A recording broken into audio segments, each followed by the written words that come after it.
Mike Tyson's career is filled with defining moments: the youngest heavyweight champion, the destruction of Trevor Berbick, the 91 seconds against Michael Spinks. But there's one fight that marked the end, the moment when everyone knew Mike's time was over. June 8th, 2002, the Pyramid Arena in Memphis, Tennessee. Lennox Lewis versus Mike Tyson. It wasn't close. It wasn't competitive. It was a beating. And when Lennox knocked Mike out in the 8th round, it wasn't just a loss. It was the end of an era. Mike was 35 years old, past his prime, slower, weaker. His chin was gone, his reflexes were shot, and across from him stood Lennox Lewis, a 6'5", 246-pound undisputed heavyweight champion in his absolute prime. Lennox controlled the fight from the opening bell. He jabbed Mike's face to pieces.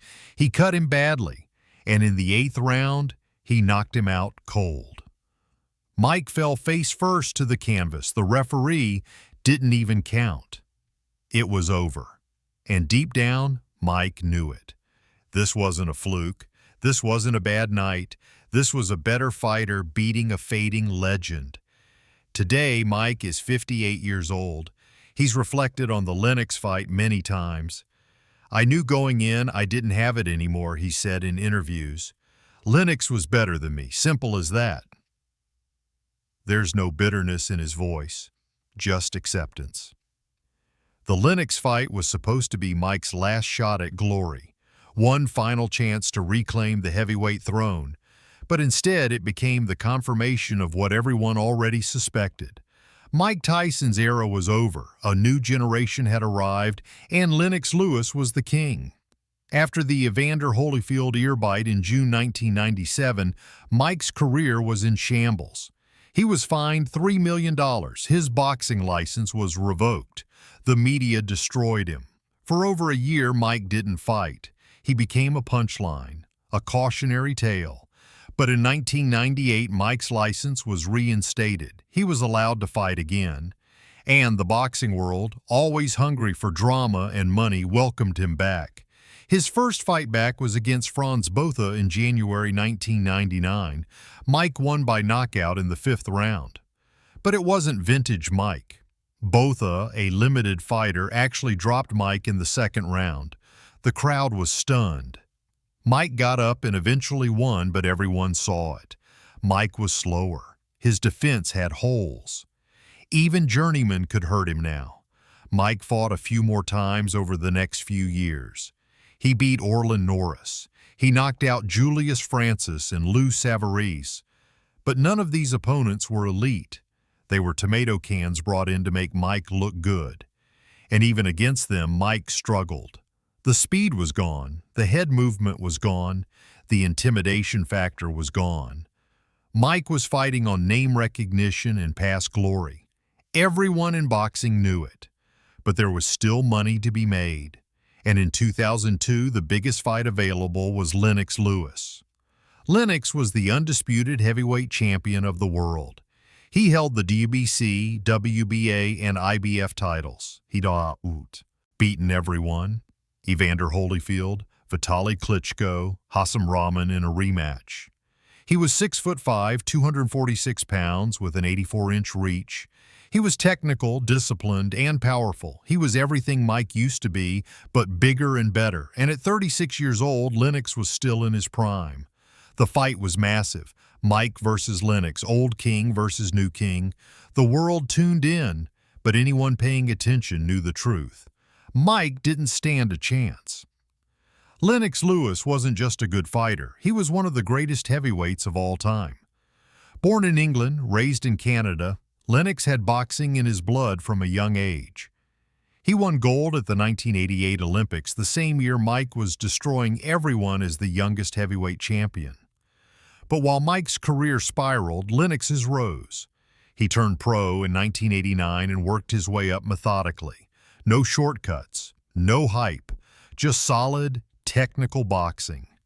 And by the late 1990s, Lennox was the best heavyweight in the world. Lennox's style was the antithesis of Mike's. Where Mike was explosive and aggressive, Lennox was patient and calculated. He had a devastating jab that controlled distance. He had an 84-inch reach that kept opponents at bay, and he had knockout power in both hands. He wasn't flashy, he wasn't a showman, but he was effective. And he beat everyone put in front of him. Evander Holyfield twice, Vitaly Klitschko in a brutal war, Hasim Rahman in a revenge knockout. By 2002, Lennox had unified all the heavyweight titles. There was no one left to fight except Mike Tyson. But Lennox didn't fear Mike. He respected him, he studied him, and he knew exactly how to beat him. "Mike's speed is gone," Lennox said before the fight. "He's older, slower, I'm bigger, stronger, and in my prime. This won't be close." It sounded like arrogance, but it was just the truth. Lennox had every advantage: size, reach, youth, skill, and he knew it. The question wasn't if Lennox would win, it was how long Mike could last. The build-up to Tyson versus Lewis was enormous. It was one of the richest fights in boxing history. Mike was guaranteed $17 million. Lennox was guaranteed even more. The fight was scheduled for June 8, 2002, at the Pyramid Arena in Memphis, Tennessee. It was billed as a clash of eras, the old lion versus the new king. But the press conferences told a different story. At the first press conference in New York, chaos erupted. Mike lunged at Lennox on stage, punches flew, security rushed in. And in the melee, Mike bit Lennox's thigh, drawing blood. The room exploded. It made headlines around the world. Mike was desperate to prove he was still dangerous, still relevant. But Lennox didn't take the bait. He stayed calm. He knew the real fight would happen in the ring, and when it did, the theatrics wouldn't matter. In the weeks before the fight, Mike trained hard, or said he did, but those close to him knew the truth. Mike wasn't the same fighter. He was 35 years old. His body was breaking down. His motivation was gone. He was fighting for money, not glory. Lennox, meanwhile, was locked in. He sparred with tall, fast fighters who mimicked Mike's style. He worked on his jab, his footwork, his defense. He came to Memphis in peak condition. On fight night, the Pyramid Arena was packed. Celebrities filled the front rows. The atmosphere was electric. Mike entered the ring first, wearing black trunks and a scowl. He looked focused, intense, but also smaller than usual. Lennox entered next, towering over everyone. At 6'5" and 246 pounds, he looked like a different species. The size difference was shocking.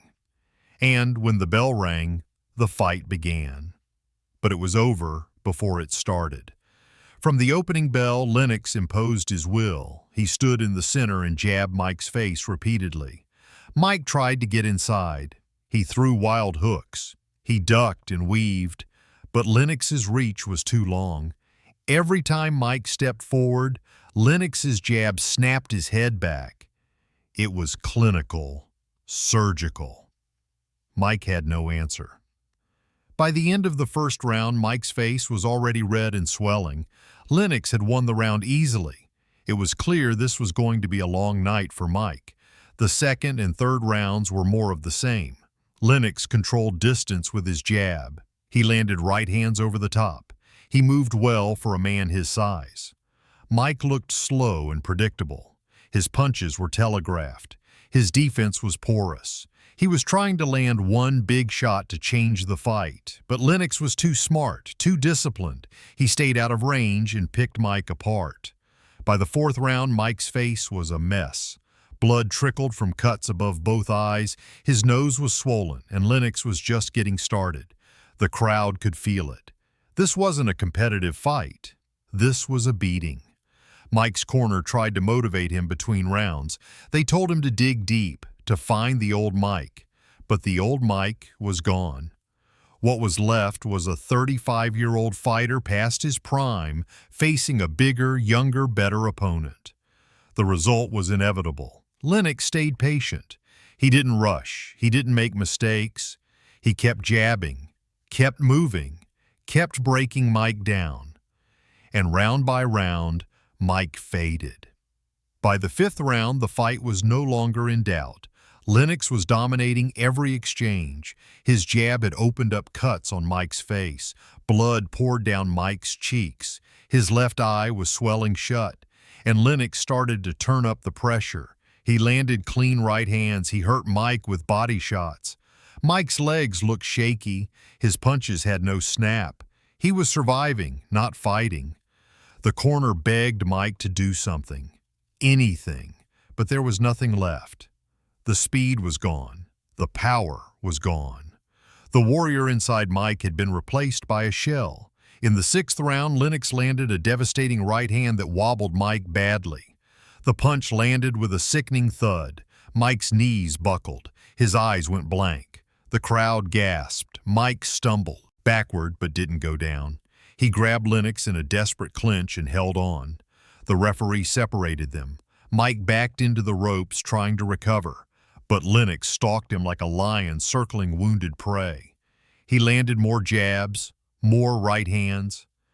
Mike's face was a crimson mask. The referee looked closely at Mike's cuts. He considered stopping the fight, but Mike waved him off. He wanted to continue. And the beating went on. The seventh round was brutal. Lennox unloaded on Mike. He landed combinations. He hurt Mike to the body. He cut him even worse. Mike tried to fight back, but his punches were slow and looping. Lennox slipped them easily and countered. By the end of the round, Mike was exhausted. His face was destroyed. His body was breaking down, and everyone watching knew it was only a matter of time. The question wasn't if Lennox would finish Mike. It was when. The eighth round began. Mike came out knowing he needed a miracle. He threw a few wild punches, hoping to land something big, but Lennox stayed calm. He circled, he jabbed, he waited for his opening. And then, midway through the round, he found it. Lennox landed a perfect right hand that caught Mike flush on the jaw. Mike's legs gave out. He stumbled forward. Lennox followed up with another right hand, then another. Mike was defenseless. His hands dropped, his eyes glazed over, and Lennox threw one final right hand. Mike collapsed. He fell face first to the canvas. His body went limp. The referee, Eddie Cotton, immediately waved his arms. No count. The fight was over. Lennox had knocked Mike Tyson out. The Pyramid Arena erupted. Lennox raised his arms in victory. He'd done what many thought impossible. He dominated and destroyed Mike Tyson. Mike's corner rushed into the ring. They helped him to his feet. He looked dazed, confused. Blood covered his face. His left eye was completely shut. He'd been beaten, badly. And there was no denying it. In the post-fight interview, Lennox was gracious. "Mike is a great fighter," he said, "but tonight, I was the better man." Mike gave a short, somber interview. He was the better man tonight, Mike admitted. There were no excuses, no complaints, just acceptance. And as Mike walked out of the Pyramid Arena that night, everyone knew the truth. This was the end. Mike Tyson's time as a relevant heavyweight was over. He would fight a few more times, but they were meaningless. The Lennox Lewis fight was the final chapter. The end of an era. Mike Tyson is 58 years old now. He's lived a full life since June 8, 2002. He fought a few more times after Lennox. He lost to Danny Williams in 2004. He was knocked out by Kevin McBride in 2005 and retired immediately after. Since then, Mike has become a different person. He's done a one-man show. He's appeared in movies. He's launched a podcast. He's become a pop culture icon. And he's talked openly about the Lennox fight. "I knew I couldn't beat him," Mike has said. "I was past it. Lennox was in his prime. He was better. Simple as that." There's no bitterness when Mike talks about Lennox, just respect. Lennox was a great champion, Mike has said. He deserves all the credit. And Lennox has always spoken highly of Mike. "Mike was one of the greats," Lennox has said. I was fortunate to catch him at the right time. Lennox retired in 2004 shortly after Mike. He walked away as undisputed heavyweight champion, his legacy secure. And today, at 59 years old, Lennox is remembered as one of the greatest heavyweights of all time. The fight itself is rarely discussed as a competitive bout. It's discussed as a passing of the torch. The moment when the old era ended and the new era began. Mike had dominated the late 1980s and early 1990s, but by Tutting 2, his time was over. And Lennox proved it. He didn't just beat Mike, he dominated him, he exposed him, and he sent a message to the boxing world. The Mike Tyson era was done. June 8th, 2002, will be remembered as the night Mike Tyson's career effectively ended. Not because he retired that night, but because everyone watching knew he was finished as an elite fighter. Lennox Lewis didn't just beat Mike, he dismantled him. He broke him down round by round, he cut him, he hurt him, and in the 8th round, he knocked him out. It was a dominant, one-sided performance, and it proved what many had suspected for years. Mike's time had passed, but the fight also represents something larger. It represents the changing of the guard, the end of one era and the beginning of another.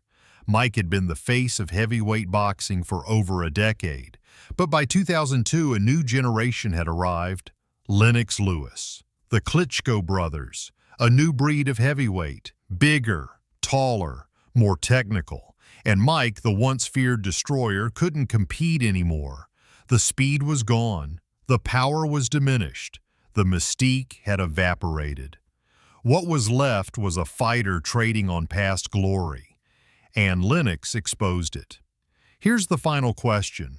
Was the Lennox Lewis fight the inevitable end, or could Mike have won if he'd been in his prime? The answer is complicated. Prime Mike Tyson, the version from 1986 to 1988, was a different fighter, faster, meaner, more focused, that Mike might have given Lennox trouble. But by 2002, that Mike was long gone. And the Mike who stepped into the ring in Memphis was a shell. So the result was inevitable. Lennox was the better fighter that night, and he proved it in devastating fashion. The end of an era, the passing of the torch. The night everyone knew Mike Tyson's time was over.